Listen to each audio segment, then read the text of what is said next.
Et bienvenue dans cette seconde vidéo qui va nous permettre d'introduire encore une nouvelle fois Binance, la plateforme d'échange de crypto-monnaies la plus reconnue et utilisée au monde.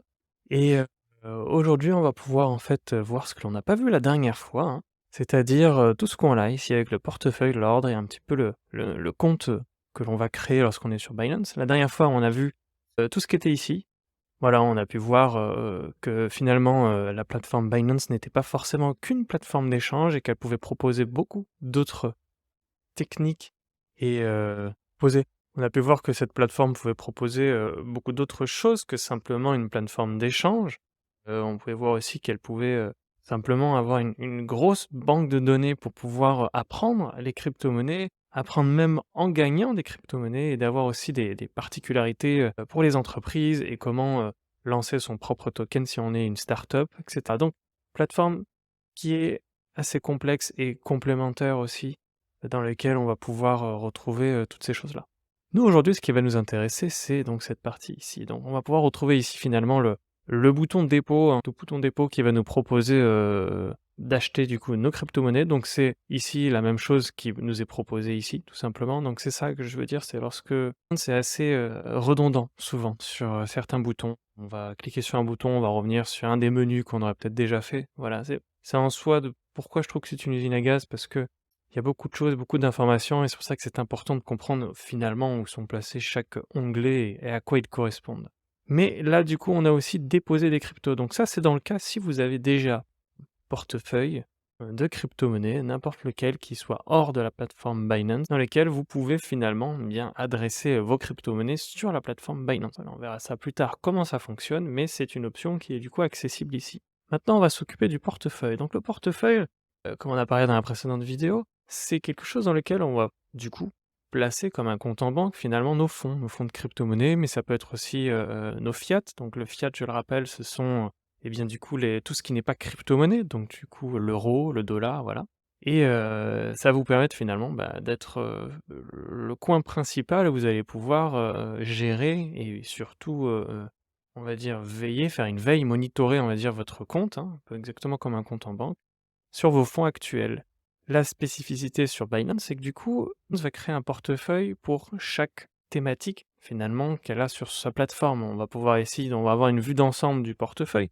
Mais on va avoir le portefeuille spot. Portefeuille spot, c'est le portefeuille principal où on va avoir finalement, tout ce que vous venez de déposer et là, vous allez pouvoir déposer donc et retirer aussi vos cryptomonnaies.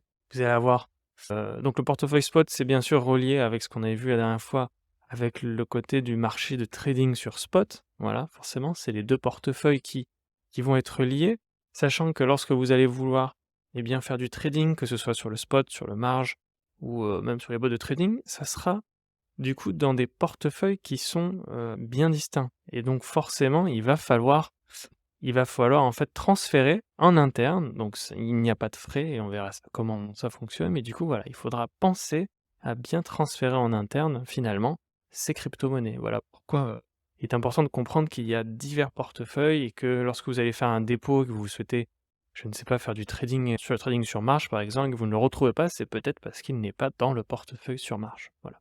Donc, on en arrive au portefeuille sur marge, voilà, forcément. Donc, c'est le portefeuille qui sera lié au trading sur marge. Je rappelle, c'est un trading qui vous permettrait de faire des effets de levier en x3 ou en x10, voilà, par rapport à votre capital d'investissement. Et encore une fois, je le rappelle, lorsqu'on est débutant, mieux vaut éviter, tant qu'on n'a pas compris comment ça fonctionne, comment fonctionne le rouage du trading, lorsqu'on n'a pas encore les compétences ou les techniques sur l'analyse technique, sur les analyses fondamentales, sur comment lire un graphique et cetera, je déconseille forcément d'aller sur du trading sur marge. Ensuite, on a le portefeuille du futur. Donc, portefeuille du futur, c'est ce qu'on va retrouver finalement dans les produits dérivés. Voilà, les contrats perpétuels qu'on a parlé la dernière fois aussi. Que je rappelle, qui n'est pour l'instant toujours pas légal d'utiliser finalement cette option sur Binance. Normalement, vous empêchera du coup d'y accéder parce que en étant en France, pour l'instant, ce n'est pas encore autorisé. Mais encore une fois, il y a un portefeuille associé du coup, à cette option-là. Donc là, on va avoir option. Donc là, on a option cette fois-ci. Option, c'est pareil, c'est comme un produit dérivé. C'est un produit, que l'on va utiliser, dans le domaine du trading, dans lequel il va falloir être compétent pour comprendre son fonctionnement. On verra ça plus tard. Donc ensuite, vous avez l'option bot de trading. Donc finalement, ça va être, un compte qui va être créé à part pour pouvoir gérer tous vos bots de trading que vous aurez créés. Donc c'est quelque chose qu'on peut retrouver, c'est aussi géré un peu comme une forme de portefeuille, mais voilà, c'est comme ça que ça va être indiqué aussi. Tout est bien catégorisé suivant ce que vous souhaitez faire. Ça vous évitera finalement de vous emmêler les pinceaux et lorsque vous allez travailler en tout cas sur un seul endroit bien précis, vous allez savoir que correspond finalement un portefeuille bien précis à ce que vous allez faire. Tout comme maintenant le prochain qui est Earn. On va rassembler tout ce dont vous allez pouvoir rassembler en tout cas sur les côtés des revenus passifs. Earn, c'est un moyen finalement un peu comme lorsque vous êtes sur un compte bancaire classique, vous allez déposer des fonds sur un livret A ou sur un compte PEL, il va y avoir des générations de taux d'intérêt. Ben, Earn, c'est ça avec des crypto-monnaies. Voilà, avec des taux d'intérêt qui sont bien plus élevés et voilà pourquoi les crypto-monnaies sont intéressantes, surtout dans ce côté-là et surtout pour ceux qui cherchent finalement à avoir des revenus passifs sans avoir à avoir une veille constante, sans avoir à travailler constamment comme par exemple le trading qui, pour moi, le trading n'est loin d'être un revenu passif, c'est quelque chose qu'il va falloir se former et apprendre. Et voilà, en tout cas, Earn, c'est déjà quelque chose vers quoi je me dirigerai en tant que débutant, et on verra ça dans les prochaines vidéos. Vous allez avoir le portefeuille de financement, les historiques de transactions, et relevés de compte, et vérification. Et vérification, c'est la preuve que les fonds que vous avez déposés dans votre compte vont avoir un rapport de 1 sur 1 sur, on va dire, le coffre-fort de Binance. Voilà, c'est-à-dire que Binance souhaite préserver, on va dire, la sécurité des utilisateurs et de leurs fonds en ayant, en fait, autant, finalement, de fonds dans leur propre coffre que vous allez, en déposer. Ce qui fait que s'il arrive quoi que ce soit, finalement, un piratage ou quoi que ce soit, eux vont avoir ce qu'ils appellent un fonds de réserve dans lequel ils vont pouvoir, en fait, vous rembourser s'il y a eu hack qui était lié contre la volonté, de la plateforme et contre votre volonté aussi, voilà.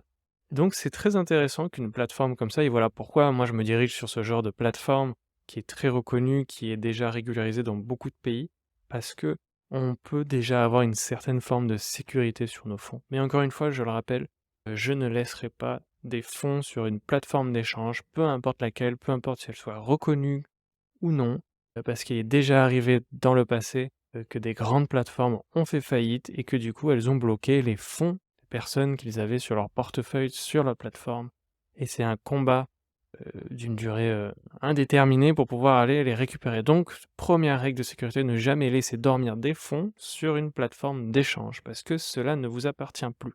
Ça, c'est quelque chose qu'il faut bien comprendre, c'est que ces plateformes sont des intermédiaires au monde crypto-monnaie. On n'est pas encore dans l'idéal d'un monde crypto-monnaie, c'est-à-dire quand on utilise ce genre de plateforme, c'est toujours des intermédiaires, c'est toujours comme si vous mettez de l'argent sur votre compte bancaire. Sur un compte bancaire, il y a des probabilités, voire mais de faibles probabilités, mais c'est déjà arrivé que si, un pays peut faire faillite, les banques peuvent geler votre compte pour utiliser les fonds que vous avez dessus. C'est déjà arrivé dans des pays. On va dire que c'est très peu probable. Contrairement au monde des crypto-monnaies où, par exemple, cette plateforme ou d'autres plateformes peuvent faire faillite et donc geler vos comptes. Ça très rapidement et vous allez avoir du coup aucun recours à cela.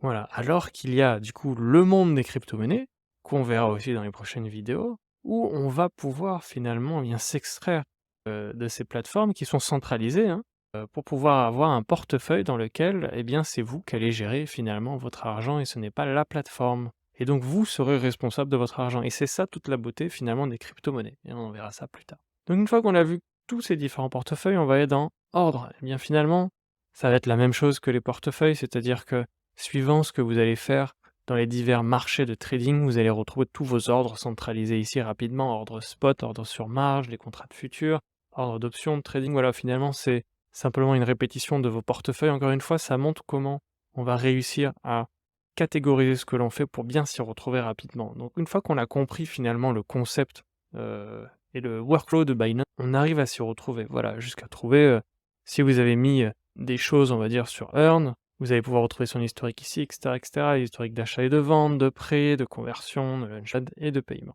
Et bien finalement, il va nous rester ce dernier onglet qui est l'onglet personnel, vraiment le centre de votre compte, là où vous allez pouvoir faire une vérification, vous allez pouvoir voir, associer vos comptes, etc., votre adresse mail, vous allez pouvoir voir du coup votre tableau de bord. La sécurité du coup, ça va être par exemple de mettre ce qu'on appelle l'authentification à 2 facteurs, c'est-à-dire que vous allez soit avoir une application sur votre téléphone et au moment de vous connecter à la plateforme, vous allez pouvoir entrer un code qui sera sur votre téléphone ou alors un envoi par SMS. Voilà, c'est la double authentification que je conseille lorsqu'on est dans le monde des crypto-monnaies. On n'est jamais assez protégé, du piratage parce que ça arrive tous les jours, les arnaques, ça arrive tout le temps et je ne cesserai du coup de conseiller toujours de bien protéger ses fonds parce qu'encore une fois, vous n'avez pas de garde-fou, vous n'avez pas d'assurance, et ça va être très compliqué finalement si vous vous faites avoir.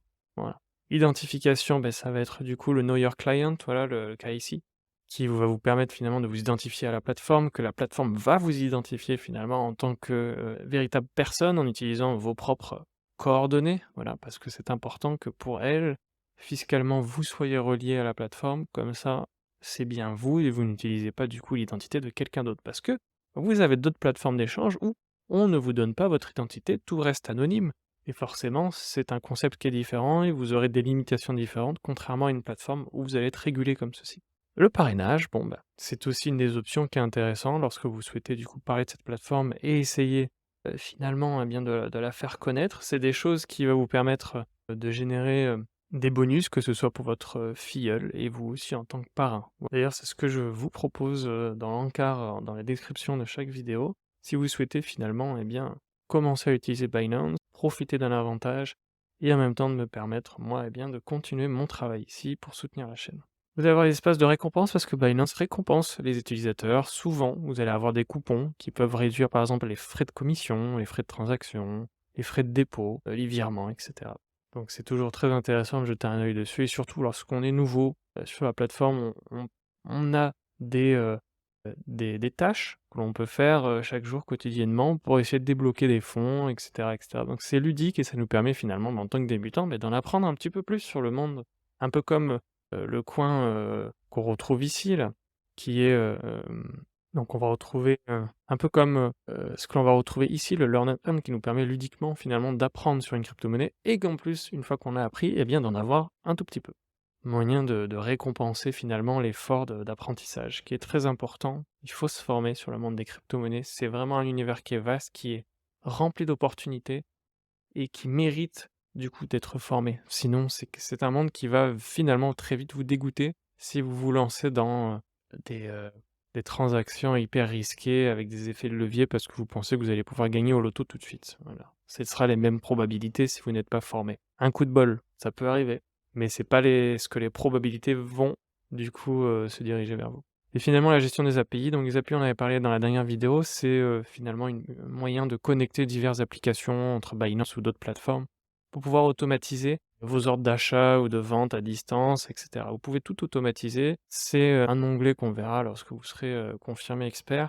Lorsque vous souhaiterez, du coup, avoir un workflow bien à vous, vous allez vite comprendre que finalement, c'est plus intéressant peut-être pour vous lorsque vous êtes au travail, de gérer votre application via votre téléphone, etc. Ou d'une manière ou d'une autre, d'automatiser les choses. Et c'est ça qui est bien, c'est que Binance peut vous permettre d'automatiser énormément de choses.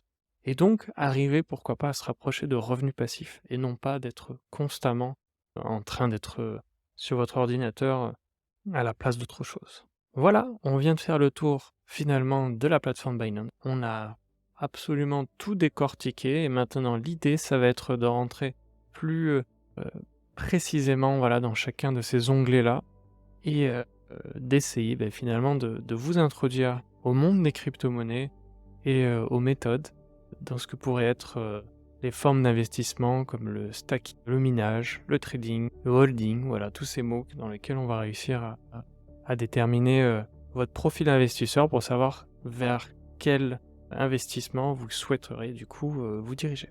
Voilà, n'hésitez pas à me faire des retours sur la vidéo, sur des choses que vous souhaiteriez que j'explique mieux, et puis d'ici là, portez-vous bien.